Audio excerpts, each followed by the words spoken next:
So I wonder if wonder what will happen with this meeting. Okay. I'm going to get started with just some, while people trickle in, with some club announcements and news. Thanks all for joining us this evening. First of all, I did get an email today that I know we're weeks from primary day, but it's been taking a long time to count absentee ballots. I did get a note from Yulene New that she's declaring an official victory in her primary with something like 64% of the vote. So that frankly did not seem up to doubt, even on election night, even with all of the absentees to count. So I'm glad to hear that that's settled. The other race we're watching is the congressional race in District 12. So that's for those of you who live in Seward.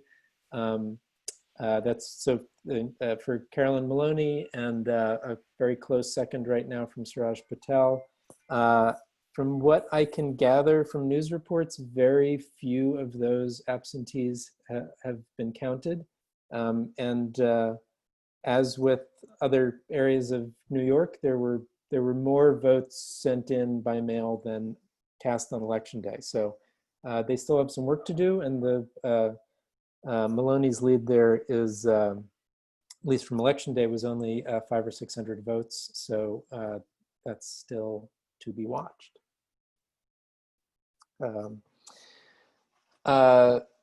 So we're starting our series of meetings with candidates for Manhattan District Attorney. There are going to be there are several announced candidates vying to replace the incumbent Cy Vance, who, as far as I know, has not yet announced his intentions about re-election. This is again a 2021 race. Primarily, this will be a June primary again. We're going to have another meeting in 3 weeks on Tuesday, August 11th, with 2 more candidates, and I'm trying to schedule another one for the first week of September. That's the week before Labor Day, because Labor Day is late this year, with 2 more candidates. So I'm hoping over the course of the next 6 weeks or so, we'll get to meet with everybody. We're also going to start sending out, I'm going to try to send out a weekly roundup of campaign events that are happening for the 2020 elections. So obviously there's some big congressional races and a big presidential race coming up. There are some clubs and campaigns that are doing phone banking and postcarding. They have figured out how to do that in a way that is you're doing it in your own home, and perhaps there's a Zoom call so you feel like you're doing it with some other people. But I know it is important for us to get involved in some of those things, so I'm going to start figuring out ways that we can join in. If in-person canvassing is possible and appropriate and safe in the fall, we will also participate in that. But right now, obviously, that's still way up in the air. The places that we would send buses would probably be in Pennsylvania, and nobody has any idea what things are going to be looking like after Labor Day. So if we can do that, we will. If not, we'll do what we can. And then finally, I'm trying to figure out a good way to maybe have some sort of a watch party for some part of whatever they're calling a Democratic convention this year. That's going to be I want to say the 3rd week of August, but I don't actually have that date in front of me right now. So just look for an email. We'll maybe it'll just be a Zoom call and we can chat through while some speeches are being made, but it might be nice to talk about that stuff in a more casual way. So that's it for my announcements. We can get started with our meeting here. We have Eliza Orlins with us, and let me see if I can unmute Eliza. And Eliza, I'm just going to give you the floor. You can introduce yourself, and then I might have some questions. Some other folks might have questions, and we'll just go on like that until about 7:30. Great, fantastic. Thank you so much for having me. Thanks for inviting me. I'm so happy to see that you all are so excited and invested in this race, because I think that this is such a critical election. To give you a little background on me, I am a born and raised New Yorker, and for the past 10 years, I have been a public defender here in Manhattan, and I've represented over 3,000 New Yorkers charged with crimes in this city, people who couldn't afford to hire an attorney. And I remember, over a decade ago when I first became a public defender, I saw our cruel, unjust criminal legal system operate. And I remember just being angry and heartbroken and frustrated. And the first year I was a public defender, I was working night court. I walked into 100 Center Street, which you all know well. And I remember meeting a man who I'll call John for the purposes of this story. And he was an assistant manager at a Gristedes in Lower Manhattan, and he'd worked at the same Gristedes over 20 years. And he'd made his way up to assistant manager. And I remember the night before he was closing up the store. And so he left at around 11 p.m. with 2 bags of groceries to bring home to his family. He lived in Upper Manhattan. So he walked over to the A train. He got on the subway and set his bags of groceries next to him on the uncrowded subway car. At the 125th Street stop, 2 uniformed NYPD officers got on the train, grabbed his groceries, dumped them to the ground, and arrested him and took him to jail for the night for the crime of occupying multiple seats on a transit facility. Now, the next night I got him out of jail, and his case was probably adjourned in contemplation of dismissal, but it was that frustration and heartbreak and anger about this system and that never went away over 10 years. And I represented, human beings, people's mothers and fathers and sisters and brothers, people's children, and people who have repeatedly been jailed and bullied for as little as taking up 2 seats on the subway. And so I've come up against this system that's designed to disguise so many Black and brown people, LGBTQIA folks, people who get a paycheck and work, and people who are victims of sex crimes, and those who are not powerful and not connected. I think you'll often hear people say, oh, our criminal justice system is broken. But what I like to say is it's not broken. The problem is it's working exactly the way a rigged system is supposed to. And it's disenfranchising the very people it was designed to disenfranchise. And meanwhile, it's protecting the wealthy, well-connected, powerful, and often white. And so for more years than we can count, those have been the prime beneficiaries of the system. And it's not really a coincidence, because the system has been run and implemented in Manhattan by an entrenched politician with all the connections like Cy Vance. And so for over a decade, I've stood next to people fighting for human beings. And I realized that we don't have a system of justice. We have a criminal legal system that is cruel and unjust and does not keep us safe.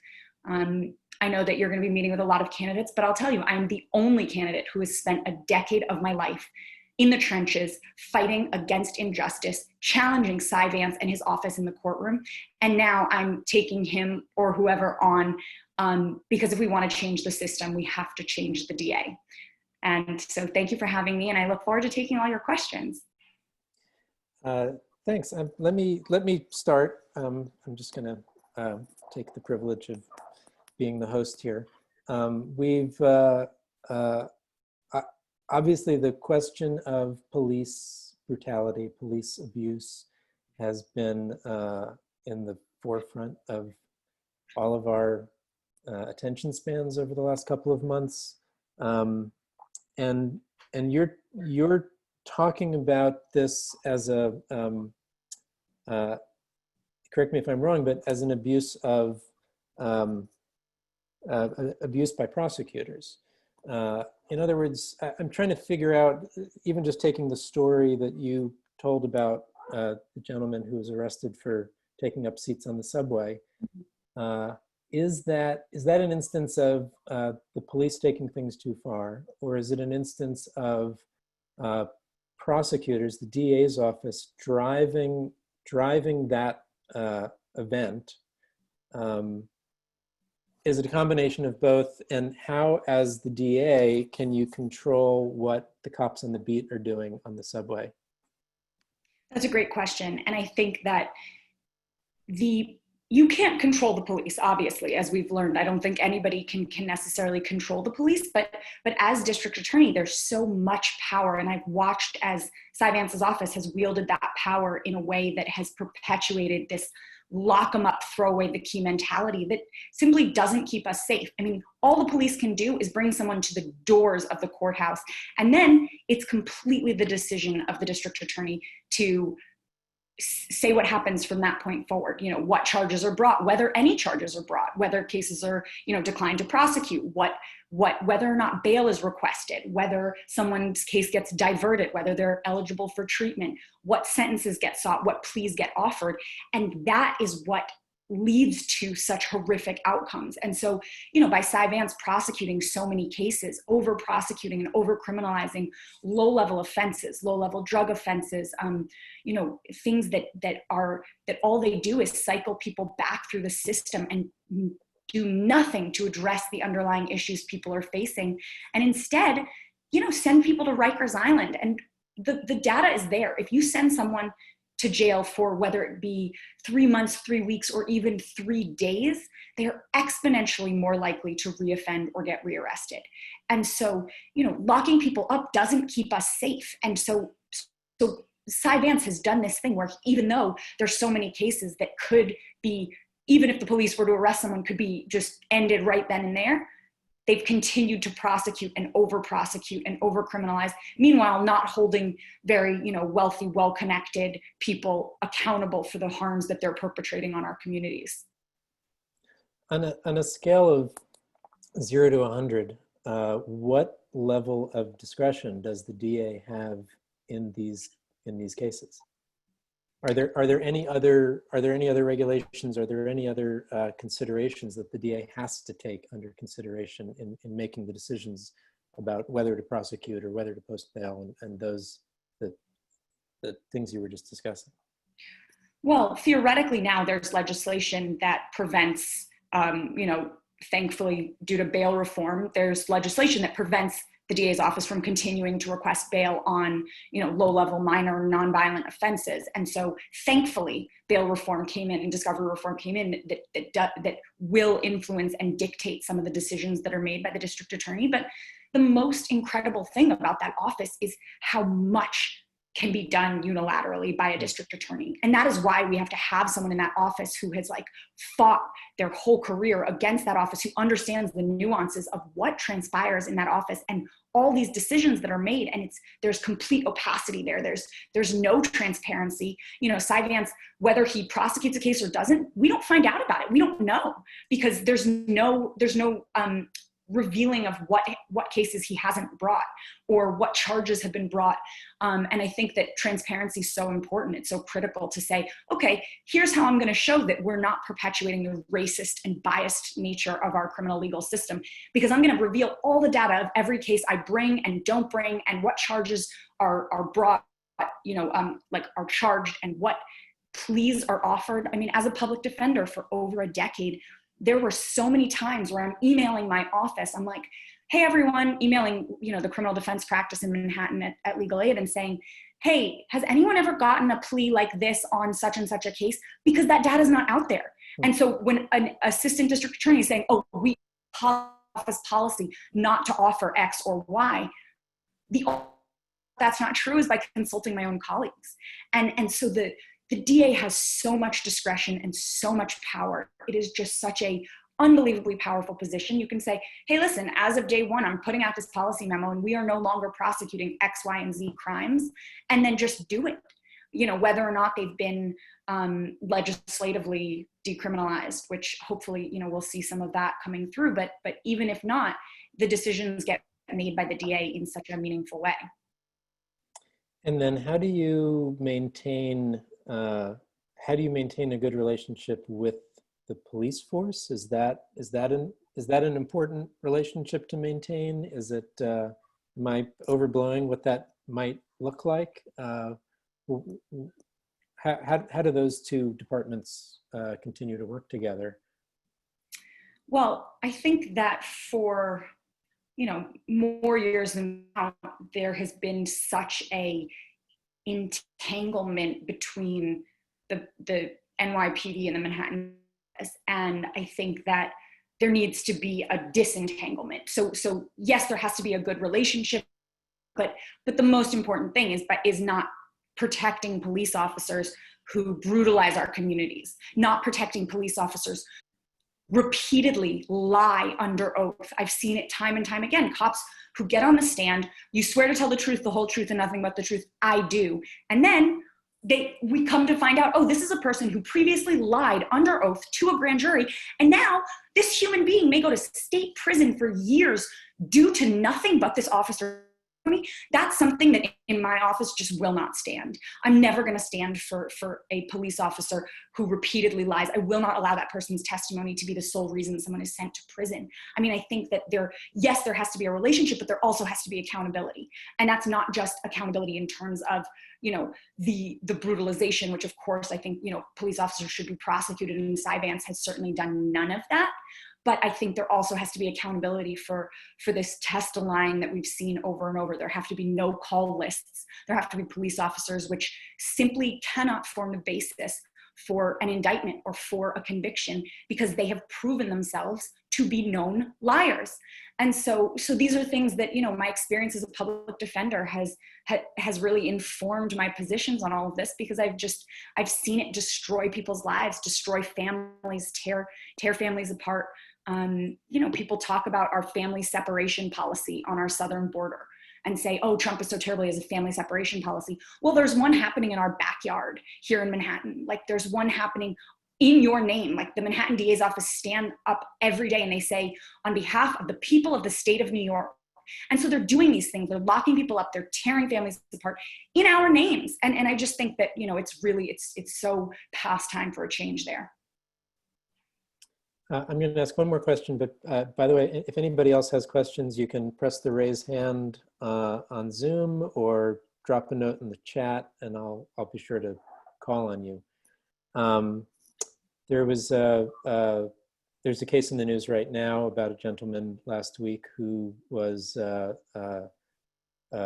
trying to basically find some space on the subway because there wasn't space in a homeless shelter, and a rather abusive interaction happened with a NYPD officer, and the man himself ended up getting charged with assault, if I'm not mistaken. I don't know if there have been any updates of that in the last 24 hours, but what is the just help us understand, those of us who are, I'm not a lawyer, so I don't know exactly how this stuff works, but what is the motivation of the DA's office to initiate that kind of charge at all? From what you're talking about, it seems like, there's no reason for that to have happened, but I keep wondering, well, what is the actual reason? Is our incumbent DA just a horrible, evil person, or are there institutional influences on how this stuff works that makes things like that difficult to manage? I really don't know the answer to that. Maybe you can speak to that. Well, what happened to, I think his name is Joseph, on the subway is just, it's just tragic and criminal. And if you watch the whole unedited video, it's absolutely heartbreaking. This is a person who obviously, has no place to go. He's one of our unhoused neighbors. And this is someone who is experiencing homelessness and is doing nothing wrong. He's sitting on the train. He even moves, he goes into another car, and then is approached by a police officer who then goes to grab him. And he's like, don't touch me, don't touch me. And it escalates to the point where then, he hits the guy's hand, ends up just getting absolutely brutalized and beaten and pepper sprayed, and ends up in the hospital, and then charged with felony assault on a police officer. And I wish I could say that this were an aberration, that, this case, this is one in a million, this doesn't happen, but this does happen, and it happens routinely. And I've seen it time and time again, with clients I've represented who should never have even had with the police to begin with, and then they get charged with felony assault on a police officer because even just a minor injury to a police officer in the course of, effectuating an arrest is a felony assault on a police officer. So a police officer had a bruised knuckle from pounding my client's face in, and my client was charged with felony assault on a police officer. So this is something, and I can't speak to Cy Vance's motivations. I don't understand it. I don't think that it's just. This is certainly someone who should not be, Joseph nor my client should be assaulting a police officer when we all saw what happened, and that's not in fact justified whatsoever. But I can't say why that happens, but it's absolutely outrageous that the police officer will not be held accountable. And meanwhile, they refuse to dismiss the charges against Joseph. It's baffling. And I'm sorry if I sound angry, it's because I am. Well, it's pretty, I mean, I watched the video also, and it just doesn't compute for me that man would be charged with anything. So I'm glad to hear you corroborating that. I'm just going to keep talking. But again, if anybody's got questions, do a little raise hand or shoot me a note in the chat. I want to talk to you a bit about what happens when somebody does get legitimately charged for a crime. When a crime has been committed and somebody needs to go through that process, and the DA's office is responsible for prosecuting that. What are the other ways in which your office can help, the DA's office can help mitigate the experience for that individual, make sure that it's a restorative process rather than a punitive process? Again, I'm not a lawyer, I'm not part of these processes, so you're welcome to describe these things as basically as you can to let us know what the rest of that sequence can look like and what other discretions the DA has. Definitely. So, when someone is arrested and brought to 100 Center Street and the district attorney's office writes up a case and they, in the early case assessment bureau decide that a case should be brought, then there's usually the determination as to whether or not bail should be requested. And I think that that's like the first, whether or not a case should be brought, and then the first decision that's made on a case is whether or not someone should be incarcerated pre-trial. And I think we've seen Cy Vance's office over and over again use money bail and pre-trial incarceration as leverage to pressure people to plead guilty regardless of actual guilt. And they have utilized this system of pre-trial incarceration and wealth-based detention that, like, if you are too poor to buy your freedom, you don't actually get the same presumption of innocence that wealthy people get. So even though we say that you're innocent until proven guilty in this country, that really is only true if you have the money to buy your freedom. I mean, we saw Harvey Weinstein come in 7 minutes, like he was in and out of the courthouse, prearranged bond of $1 million, which is 1/50th of his net worth, and never spent one night incarcerated, despite the fact that he was facing a life sentence had he been convicted of the top charge. He never spent one night incarcerated until after he was proven guilty beyond a reasonable doubt and found guilty by a unanimous jury of 12. So to say, but yet someone who can't post, $500 bail. I've had clients sit at Rikers for, days, weeks, months, years, waiting for their trial and not able to afford to pay their bail. And that's just completely unjust. I mean, I think that the reforms that we've seen are good, but they don't go far enough. I think we need to end pretrial incarceration with wealth-based detention. Like, we just can't have cash bail anymore. Money bail perpetuates, racist, biased nature of our criminal legal system. And it's just something that, we shouldn't be relying on anymore. It unjustifiably discriminates against those without the resources to pay. And as a public defender, that's what I saw over and over again with my clients. And that's not based on public safety. It's simply based on wealth. And so I think that's a big decision point. And then, subsequent to that, when cases are brought, the DA makes decisions as to what charges get brought. And there are certain charges that carry mandatory minimum sentences, mandatory state prison sentences, mandatory life sentences. And so the decision as to what charges are going to be brought and what pleas be offered and cases to be diverted, which I think is a really big one, because so many of my clients who I represented over the years were facing pretty severe substance use disorders or mental health issues, mental illnesses, and they were non-med compliant, or they were having other issues, and they shouldn't have been, you know, just cycled through our criminal legal system, the public crisis, with incarceration instead of with treatment. And, you know, in the current Manhattan DA's office, they just simply make, you know, they require multiple interviews, they require HIPAA releases signed, and all of one's records turned over to the DA's office. And then still, after all of that, it's accepted to get an alternative to incarceration, to be allowed to seek treatment. And these are people who are in desperate need of treatment. And so I think, you know, that's a huge decision point, and something that in my office we would favor. It would be the rule rather than the exception, that someone gets the treatment that they need. Diverting cases means that we're keeping someone out of the criminal legal system. Like right now, Vance's office considers a conviction to be a win. You know, when they get a case, if someone's convicted or goes to jail, that's the win on their end. Mm-hmm. That shouldn't be the metric. The metric should be, let's consider, like, holistically how we make New York safer and better for everyone, for all the people in New York, for all New Yorkers. And I think that means that we need to be measuring success differently. And it should be people who don't return to the criminal legal system, people who spend 5 years, 10 years, never get rearrested. That is a win. That is success. And so, you know, I think that would be like a pretty transformative change that I would make from the current Manhattan DA's office. Thanks. Daisy Pai's had her hand up. I'm going to give her probably our last question of this round, and then folks will have a chance to ask questions of our next candidate. Daisy? Hi, my name is Daisy Pius. I have a question for you. This is something that happened. I would like to know how you would have handled it in the Manhattan District Attorney's Office, because the Brooklyn District Attorney's Office didn't handle it so well.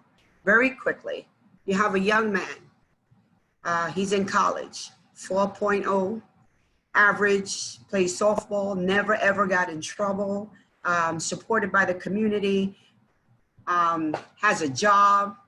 A man came, and a drunk man came, and during the funeral of their uncle, the drunk neighborhood man came to harass him. So he called his mother out because he didn't want to get into an argument. So he called his mother out. His mother comes out and tells the man, not now, you know, let's not get into this right now. We have a family emergency. The man went to hit the mother. The young boy punched the man. He was drunk, but punched him, and he fell on the ground. They took him to the hospital. Nothing really happened to him.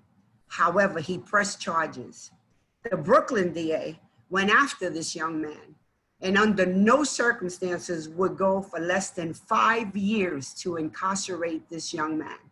This young man went through court for over 2 years. The community letters, I myself, as a district leader, went to court with him just about every time. A judge after judge, a different person representing the Brooklyn DA would show up. In a nutshell of the story, the last court appearance, there was a judge that took the time out and looked at this young man's record, took the time out to see that this young man was a good kid. He just was trying to protect his parent. So instead of giving him or pleading with the Brooklyn DA for the 5 years that would have cost that kid his life, the judge took him into her chambers and said, "You're not a bad kid. This is what we're going to do to you. We're going to send you to anger management program. You do, I think it was 10 classes he had to do, and you'll be clear." I'm asking you, as a Manhattan DA, there's a lot of children, especially kids of color, that can't afford an attorney to defend him. And this is why it took so long. What would you do? What would your office do for a child like this one? Because we have quite a bit of kids like this that don't have the opportunity to afford someone to defend them, and their lives is at stake. And it takes, if the DA doesn't take the time out to look at this kid and really try to to give him 5 years, even the judge said it would have ruined his life. He was his last year of college. So if it wasn't for that judge who really saw something in this kid and fought for him, not for the DA, not to give him those 5 years, what would you do? Daisy, thank you for that question. And also, I'm so sorry that, that a child, was put through that. Like that happened to be my nephew. I'm sorry to hear that. I mean, that is just, it's truly horrifying. And it's also something that, that I've seen far too many times. I mean, it reminds me so much of a case where I represented a young woman. She was a teenager. She was, I think, 16 years old when I first picked up her case. And she was charged with possessing a gun. I mean, she was hanging out with a rough crowd, and like someone, she had a gun on her, and she didn't.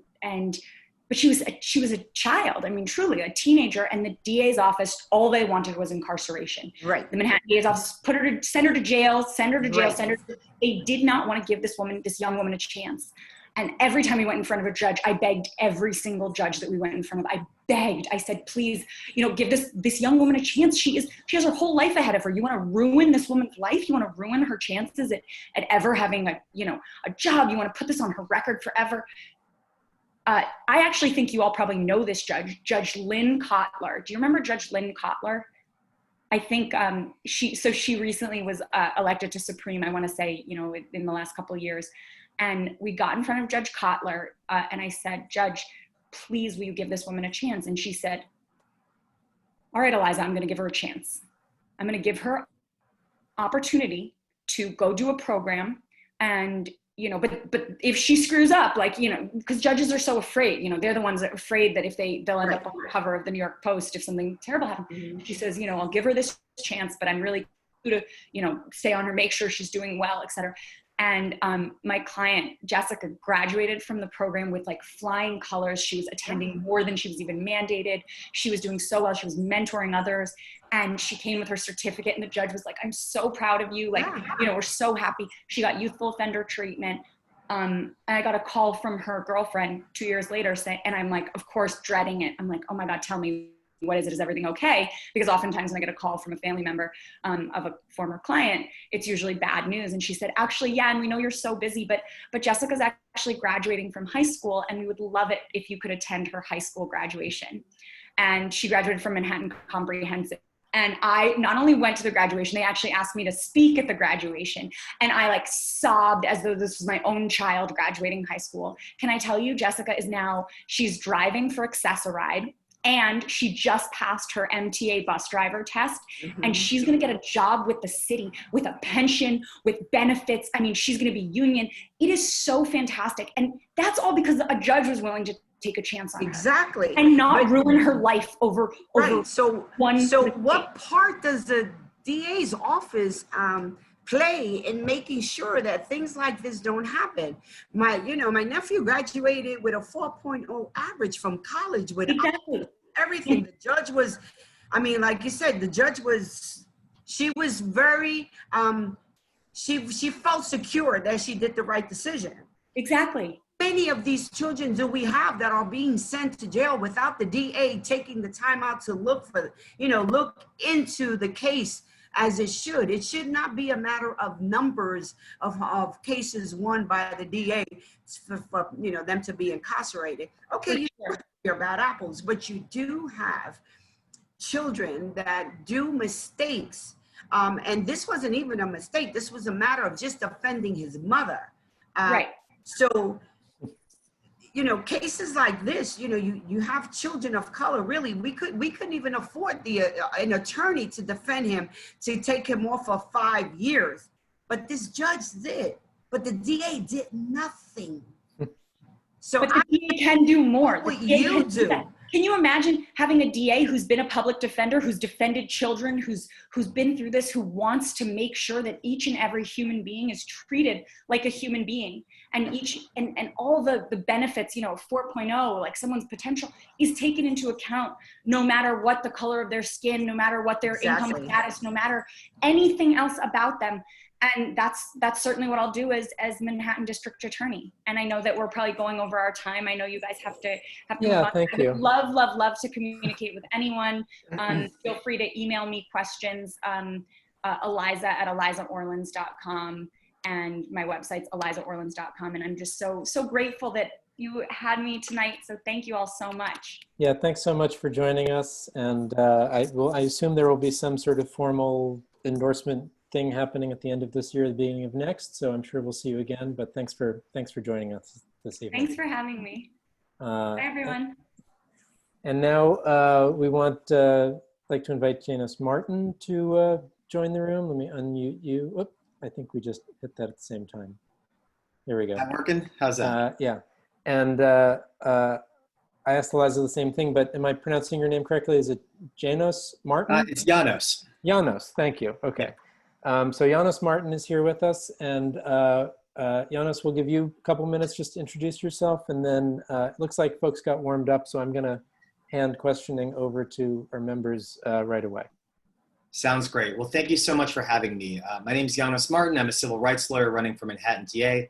I had the pleasure of meeting some of you at your holiday party, but I'll just share a little bit about my background, my vision for the office, and then of course spend the bulk of the time answering questions that you have.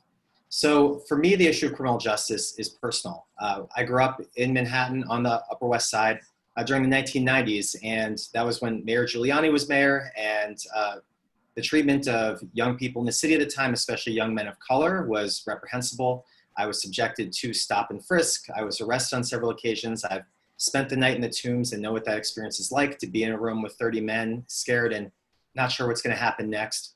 But I also had other privileges, especially educational privilege. And I knew that I wanted to do something about the experiences that I had undergone as a teenager and change those systems. So I became an activist and an organizer. I organized around the country after college. I came home to New York to go to Fordham Law School, where I intended to become a civil rights lawyer.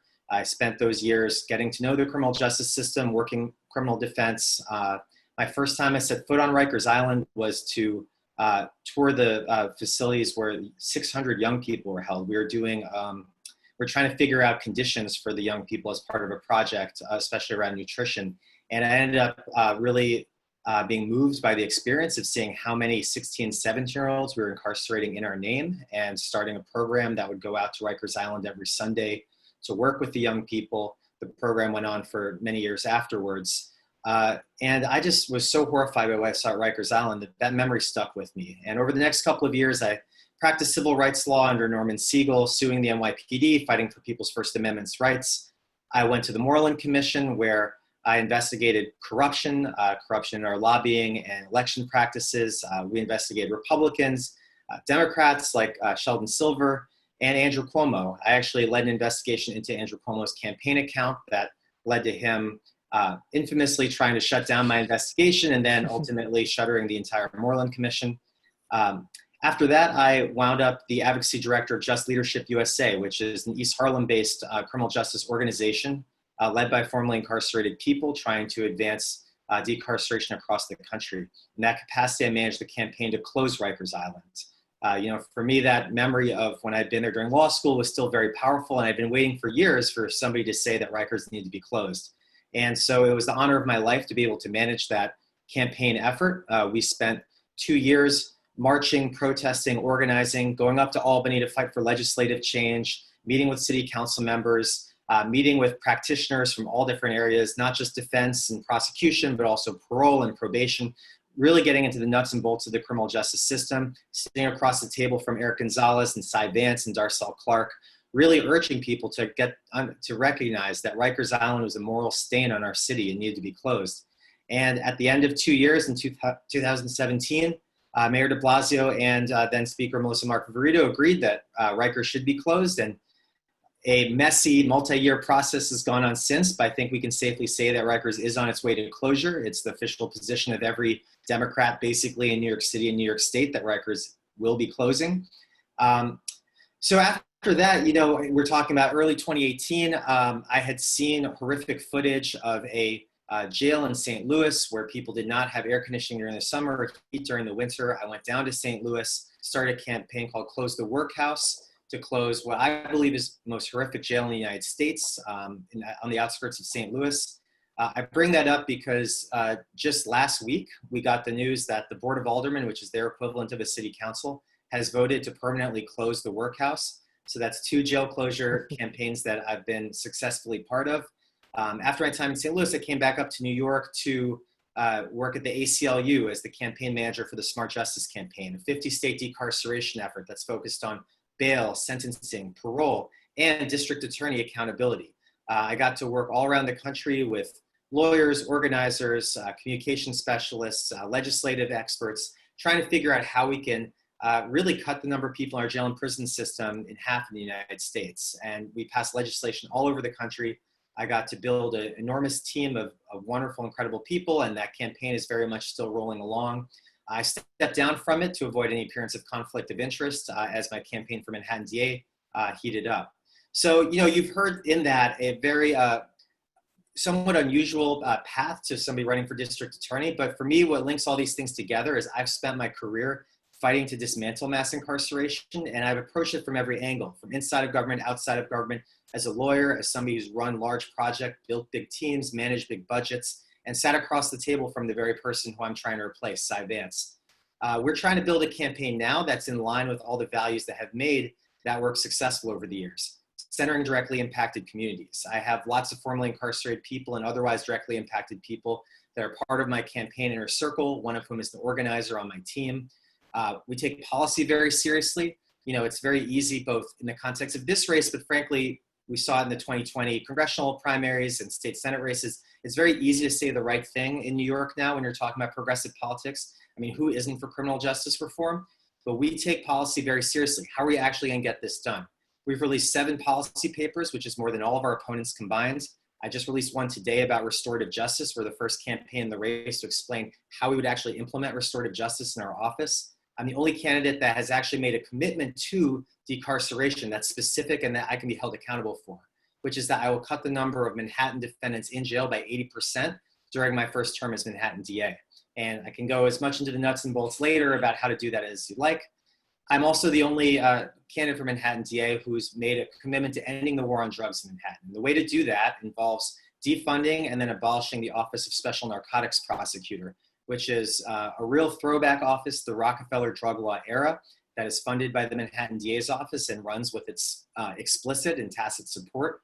I will bring an end to that and thus be able to move New York into the 21st century in terms of treating drug policy like a public health issue, not a criminal issue. So those are just some of the issues that I care deeply about. As I said, my values have driven me to build a campaign deeply rooted in community. We spend a lot of our time pre-COVID organizing in East Harlem and Washington Heights, and had just started to in the Lower East Side before we were shut down by COVID. We've since moved things digitally.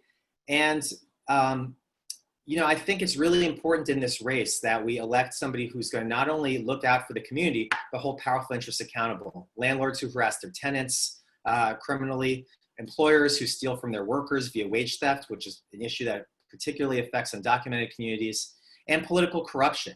You know, we live in a Democratic Party town, which is better than living in a Republican one, but it does mean that corruption is going to happen because special interests know where to go to get their favors done. And we need a district attorney who's going to put a spotlight on political corruption. And so I'm going to be somebody who stands up for communities and stands up to power. That's what I've done my whole career.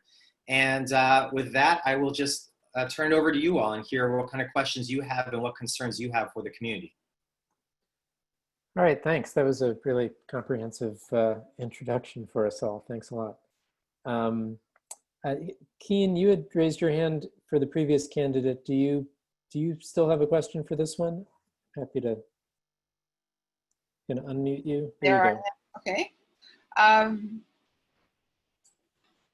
My real concern is I want to get a district attorney who, in fact, is going to be able to manage this monolith, this huge group of people who are supposed to do stuff.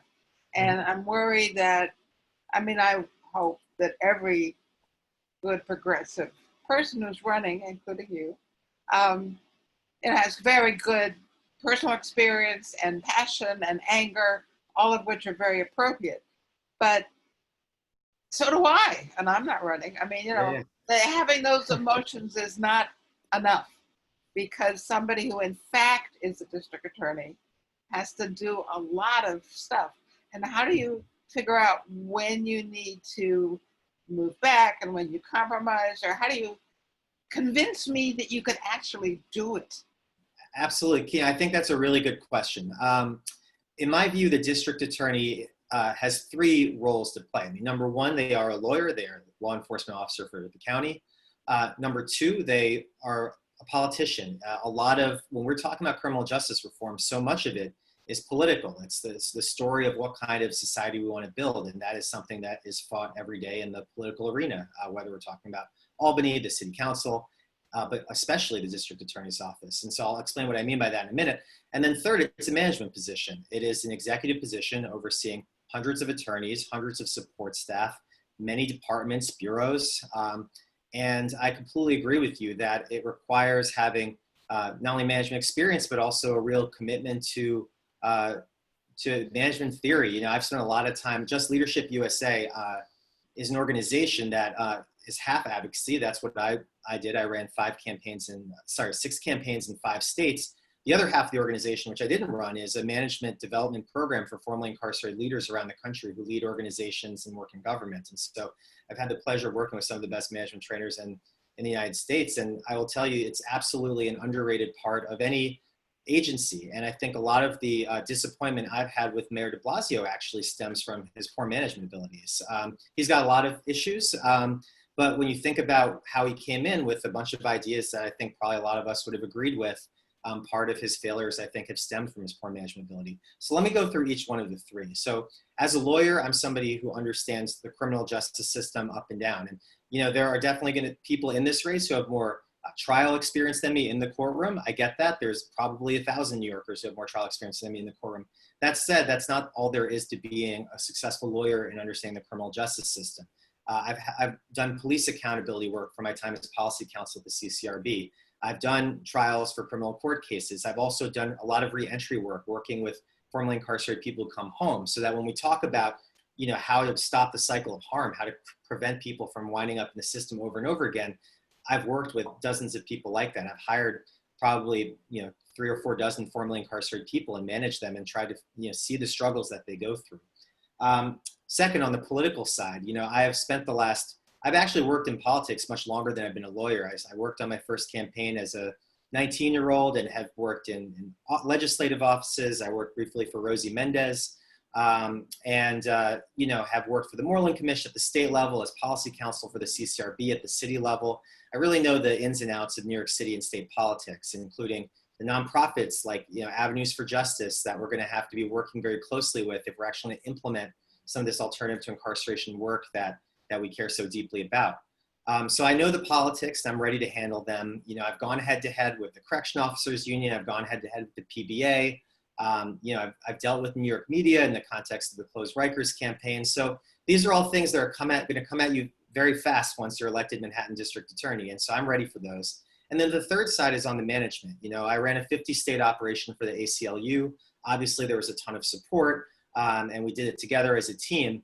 But, you know, I've hired people all over the country. I've fired people, which is an unfortunate part of being an administrator also.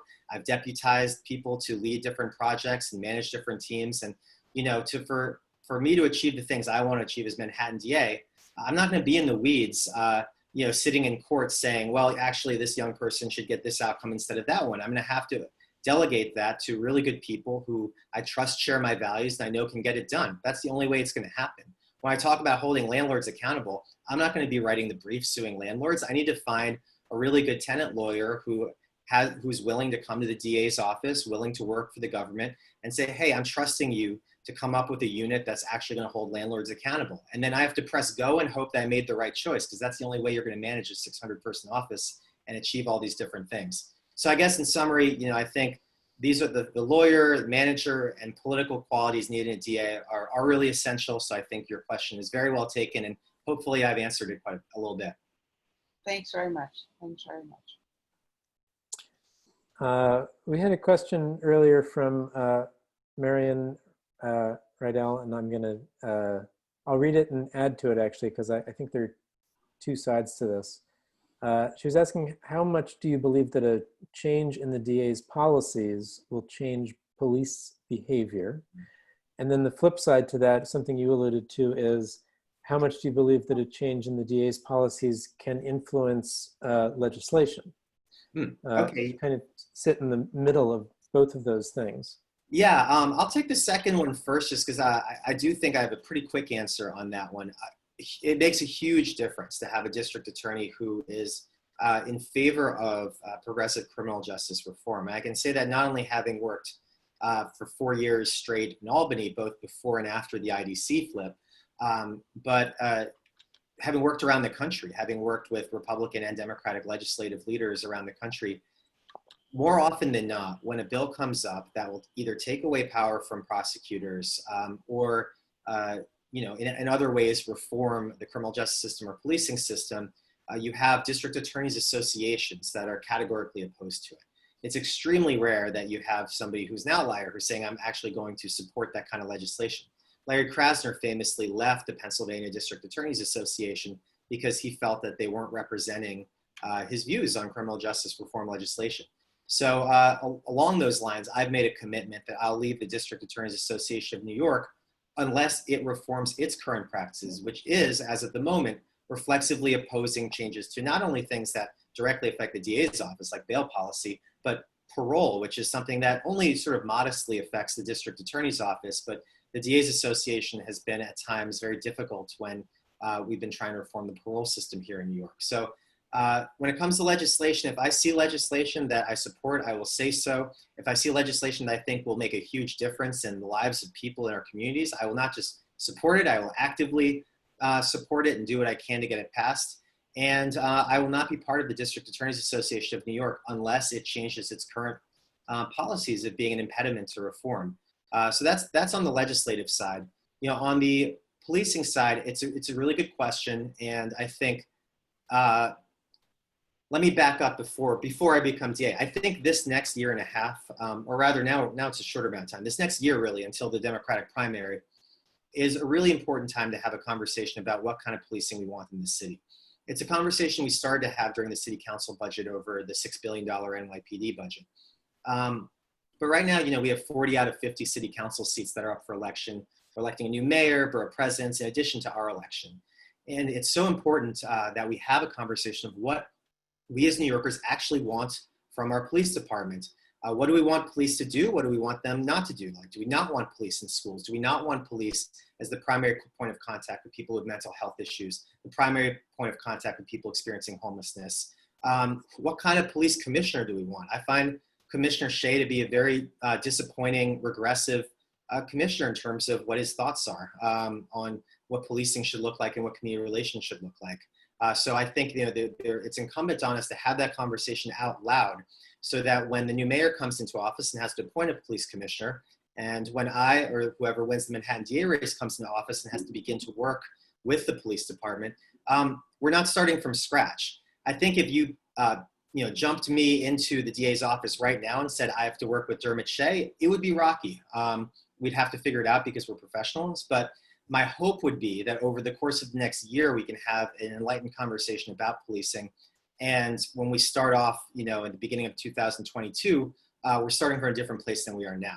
So with all of that said, as Manhattan DA, the way I would hold the police accountable is by having an independent unit that would prosecute misconduct by not only individual officers, but if we saw a pattern in practice that was antithetical to the law, we would look into that and see sort of where it led.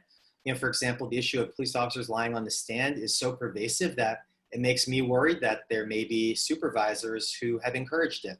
I just find it hard to believe that, you know, a bunch of officers would independently do something like that if they thought there would be consequences for it.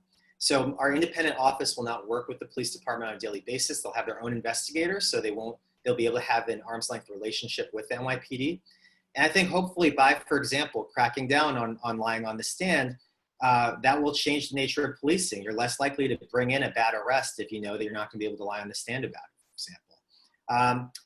Yeah, so I think the DA's office can make a very big impact on policing practices, but at the end of the day, there's nothing more important than having a strong commissioner, and that's ultimately something for our next mayor to figure out. We also had a question of local interest from William Rockwell. William, did you want to read this, or do you want me to read this? I guess I took the opportunity to write it down because he is such a part of a lot of our experience in the neighborhood. You alluded to Sheldon Silver previously. My question was, can you walk us through your sense of that process from the indictment through the trial and the sentencing, and what that meant to you, just as a way to kind of appreciate your sense of, let's say, justice and an extremely embedded political operative as Sheldon Silver? Yeah, that's a great question. Wow. I mean, I think when I joined the Moreland Commission, I was a fairly young lawyer at the time, and most of my knowledge of Sheldon Silver was at the time from what I'd read in the papers, which is basically that he was a very powerful political player who was known to make deals that were sometimes, sort of on the border of shady and corrupt. But, I don't think at that time in 2013, there were serious allegations of illegality. But, with the Moreland Commission, we had a two-track charge. We were to investigate illegal corruption and a term called legal corruption, which meant, practices that were not illegal, but probably should be. And the whole purpose of a Moreland Act Commission dating back to 1906 is that the Moreland Commission is supposed to report out to the legislature, hey, you probably shouldn't be able to make unlimited sums of campaign donations to housekeeping accounts to circumvent the campaign finance laws. Can you please fix this? And so that's sort of how we all started looking into Sheldon Silver. And, the Sheldon Silver investigation was one of my colleagues, not mine, but, eventually they found information that was worth passing over to the U.S. Attorney's Office in Prebrara. I think we weren't, so I was not surprised when the indictment came down. I was expecting it, but in terms of what happened next, I think it was great that he stepped down from office. But I actually wrote an op-ed in the Daily News that I may or may not amend slightly now, given how the last 5 years have gone down. But at the time in 2015, I believe, it was either 2014 or 2015, I wrote an op-ed in the Daily News saying that I actually didn't think that prison time was, certainly the sentence that the U.S. Attorney's Office was seeking, would constitute justice. I think the purpose of justice is to stop the harm and to end the cycle of harm, and to serve as a deterrent for future people, to be sure. But I'm generally opposed to retribution as a method of criminal justice theory.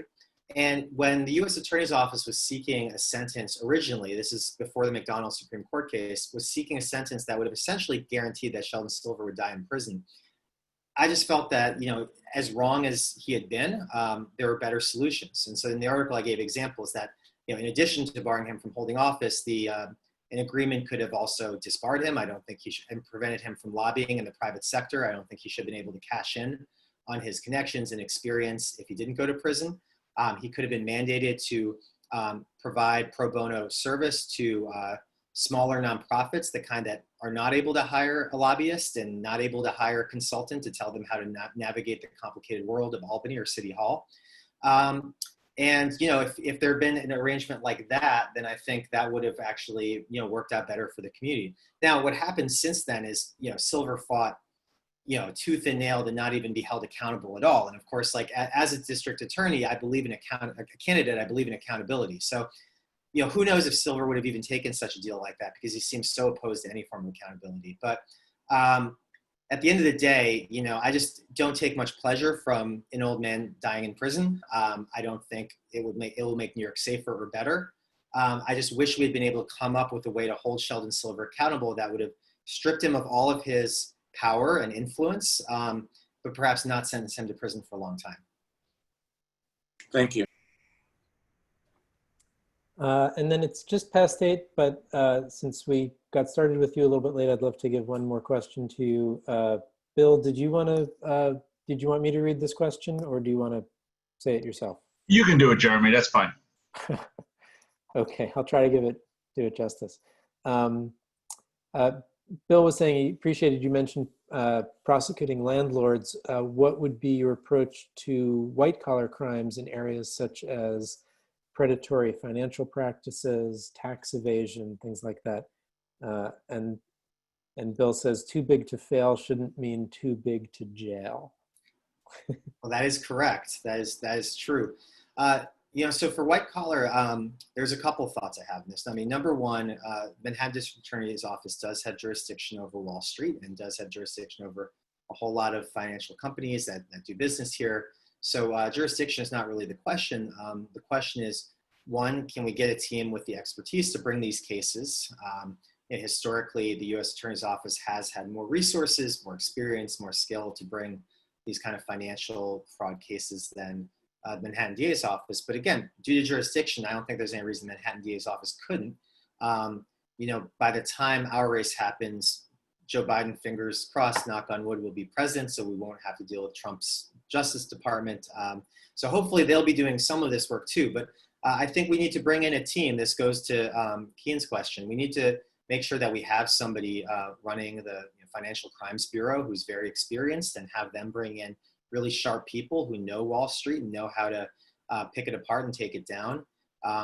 In general, it's really important to have the best sort of knowledge coming into the office as possible if you're going to know where to investigate. So, I mentioned landlords. The way we're going to be able to know which landlords to look at and investigate will come from our relationship with tenants' rights groups and tenant leaders and things like that.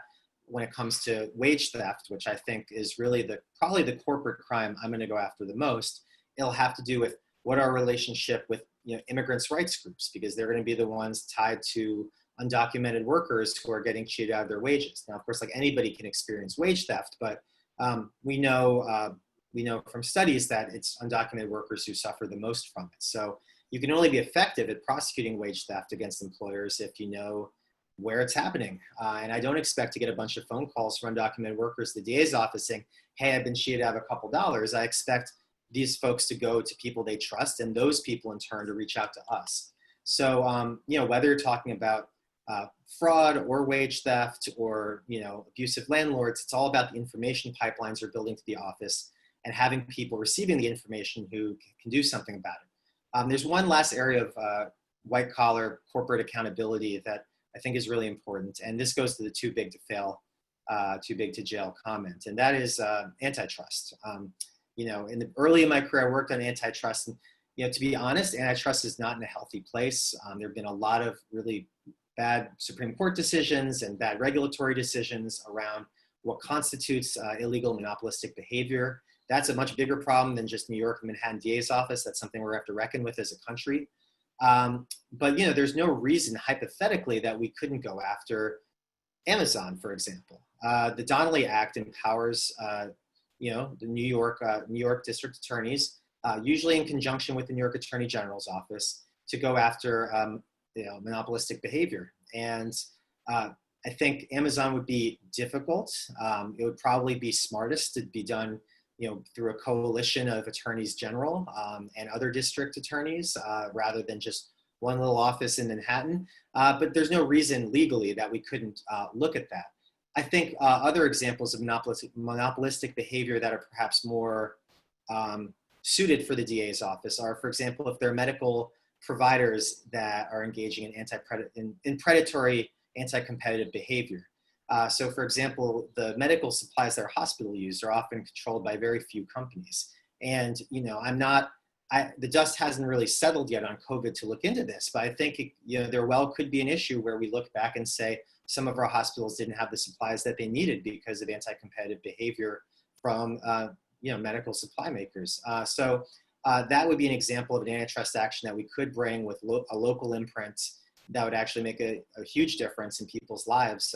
God forbid if there's another wave or pandemic like this one. So I think to sum it up, anti-monopoly, using the Donnelly Act, financial fraud, wage theft, these are some of the major ways I'd go after corporations. Thanks, that was great. I hadn't even thought of the wage theft, which is really important. So thanks for thinking about that. Sure. All right, I think that's our time. I think that's our meeting. Janos, Marton, thanks so much for joining us tonight. I hope we will see you again at some point near the end of the year or beginning of next, maybe even in person. And everybody else, just remember we're gonna have another one of these meetings in 3 weeks on Tuesday, August 11th. We're gonna meet with 2 more candidates for DA.